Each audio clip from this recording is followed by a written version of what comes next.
Okay, we have here today another integral from the UNSW integration bee 2023. This one is from the semifinal round 2 problem 3. We have the integral of natural log square root of x plus square root of x plus 1 dx. Okay, now to get started with this, the natural log makes me think that we want to use integration by parts, but the only trouble is what we have inside the natural log is a little bit complicated. So this makes me think we're going to need to do a u substitution. I think I'm going to start with the u substitution and then we'll get to the integration by parts in a second.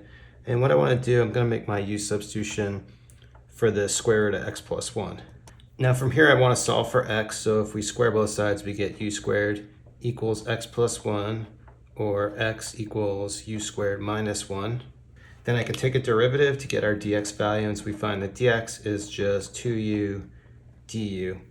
And I think while I'm at it, we're going to need a square root of x. So I'm just going to take this and we can take the square root here. And so for square root of x, we find that's going to be the same thing as square root of u squared minus 1. So now we have everything we need over here on the right. So I'll make the substitution. We'll have natural log. Using this, we're going to have square root of u squared minus 1 plus u. And then for our dx value, we have 2u du. But now at this point, this still looks kind of complicated, but I'm going to go ahead and do the integration by parts. We'll use the DI method or tabular integration. I want to differentiate the natural log just because that's hard to integrate. And then we'll just integrate this 2u. So integrating 2u, that's just going to be u squared.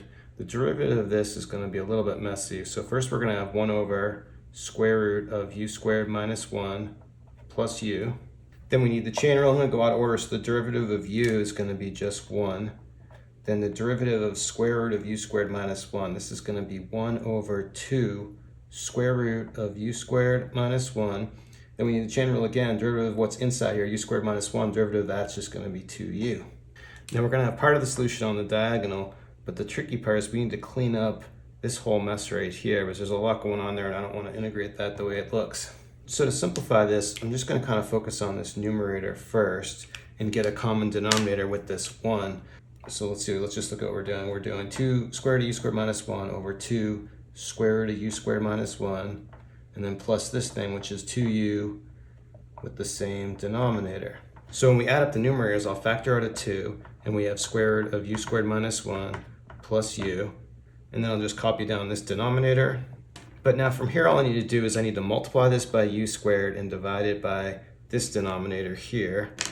So just continuing with this piece here, I'll multiply it by the u squared. I'll divide it by this square root of u squared minus 1 plus u.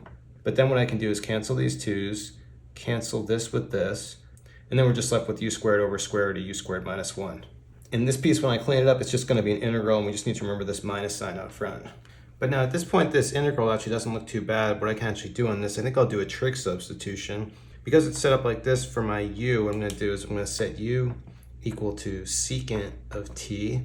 So then we'll take a derivative here, and so our du value is going to be just secant t tan t dt. And so for the moment, I'm just going to focus on this integral right here, and we'll come back and get this later. So then we'll go ahead with this substitution. Now in the numerator, u squared is going to be just secant squared t, and then for our du we're going to have another secant t tan t dt. Then in the denominator we have our square root. U squared minus 1 is going to be just secant squared t minus 1. But then we have the identity secant squared minus 1 is the same thing as tan squared t, but it's inside the square root, so when we take a square root of that we're going to have tan of t. I can just cancel this with this right here. And so when we multiply secant squared t times secant t, this integral is just going to become secant cubed t. But this here is a pretty common integral, so I'm just going to use the formula on this. This is going to be the same thing as 1/2 secant t tan t plus 1/2 natural log secant t plus tan t. Now at this point, all we really need to do is back substitute and get everything back to x, because we've got stuff over here in u and we have things over here in t. And then we have our secant t value, but we don't have tan t. So for that, I'll just draw a triangle over here. So again, our angle is t. If secant t is u, we're going to end up, this is going to be u over 1. Then we just need this third side. Using Pythagorean theorem, we can see this third side is going to be u squared minus 1. One thing I do to cheat to get the third side is I usually just look around and usually can find it somewhere. So that's a quick way to do it. It doesn't always work, but sometimes you can find it. So now for tan t is going to be opposite over adjacent, so that's just going to be u squared minus 1. But now before we back substitute and get this into u, we can actually save a step and get it all the way back to x because we have these values already. U is the same thing as square root of x plus 1. So for my secant of t, I'm just going to call this square root of x plus 1. And if tan t is square root of u squared minus 1, that's actually square root of x. So when I come over here and back substitute, we'll just do it all in one step. So we're going to end up with 1/2. Using our x value, this is going to be square root of x plus 1. Tan t is square root of x plus 1/2 natural log square root x plus 1 plus square root of x. Okay, now all I've done here, I distributed in the minus sign to the solution we found on the previous board representing what we have here. So now all we need to do is we just need to back substitute for this piece for u. We have all of our u values over here, and we have u squared too. So let's just see what we have. So for u squared, we have x plus 1 here, natural log.